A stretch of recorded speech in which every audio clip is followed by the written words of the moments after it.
CPM నేత కామిరెడ్డి పెంచలయ్య చిత్రపటానికి rural MLA Kotamreddy Sridhar Reddy, TDP నాయకులు కోటంరెడ్డి గిరిధర్ రెడ్డి మరియు రూరల్ నియోజకవర్గ తెలుగుదేశం పార్టీ నాయకులు, కార్యకర్తలు ఆయన చిత్రపటానికి పూలమాలలు వేసి నివాళులర్పించారు. ప్రజా ఉద్యమకారుడు సిపిఎం పార్టీ నాయకులు పెంచలయ్య గారు గంజాయికి వ్యతిరేకంగా స్థానిక శాసనసభ్యుడిగా నాతో కలిసి ఆ యొక్క కాలనీలో పోరాటాలు చేశాడు.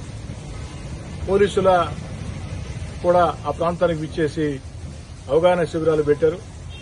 ఒక మంచి అంశం కోసం పెంచలయ్య ఏ పార్టీ అయినా కావచ్చు, సిపిఎం పార్టీ నాయకుడు కావచ్చు, కానీ ఒక మంచి అంశం కోసం ఈ యొక్క సామాజిక సమస్యల్లో ప్రజల కండగా నిలవాలని కోరుకున్న వ్యక్తి. దురదృష్టం ఆ గంజాయి ముఠ పెంచలయ్య గారిని దారుణంగా హత్య చేయడం జరిగింది. ఈరోజు జిల్లాలో ఉన్నటువంటి కమ్యూనిస్ట్ పార్టీలన్నీ కూడా నిరసన కార్యక్రమాలకి ఆ యొక్క పెంచలయ్య ఆత్మశాంతి కలగాలని కార్యక్రమాలు చేపట్టాయి. అదేవిధంగా నెల్లూరు రూరల్ నియోజకవర్గ ఎమ్మెల్యే కార్యాలయంలో పెంచలయ్య చిత్రపటానికి నివాళి అర్పించడం జరిగింది.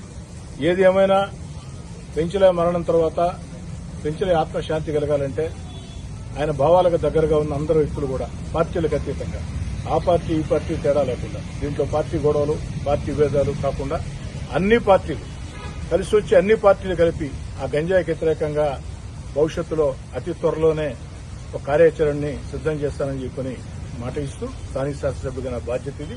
కలిసి వచ్చే ప్రతి రాజకీయ పార్టీని, ఏ రాజకీయ పార్టీ కలిసి వస్తానన్నా, ఆఖరికి మా యొక్క ప్రత్యర్థులైనటువంటి వైఎస్ఆర్ కాంగ్రెస్ పార్టీ కలిసి వస్తానన్నా కూడా కలుపుకుని అందరినీ కూడా కలిసి పోరాటాలు చేసేదానికి, అందరితో కలిసి పోరాటాలు చేసి ఆ గంజాయికి వ్యతిరేకంగా అధికారుల సహాయ సహకారాలతో, పోలీసుల సహాయ సహకారాలతో, ముఖ్యంగా చంద్రబాబు నాయుడు గారు ఈ గంజాయి మీద ఉక్కు పాదం మోపుతూ ఉన్నారు. చంద్రబాబు నాయుడు గారు ఏదైతే ఆదేశాలు ఎక్కడా కూడా గంజాయి, భూ కబ్జాదారులు, రౌడీలు, గూండాలు వీటికి వ్యతిరేకంగా చంద్రబాబు గారు కూడా ముఖ్యమంత్రిగా ఉక్కు పాదం మోపుతూ ఉన్నారు.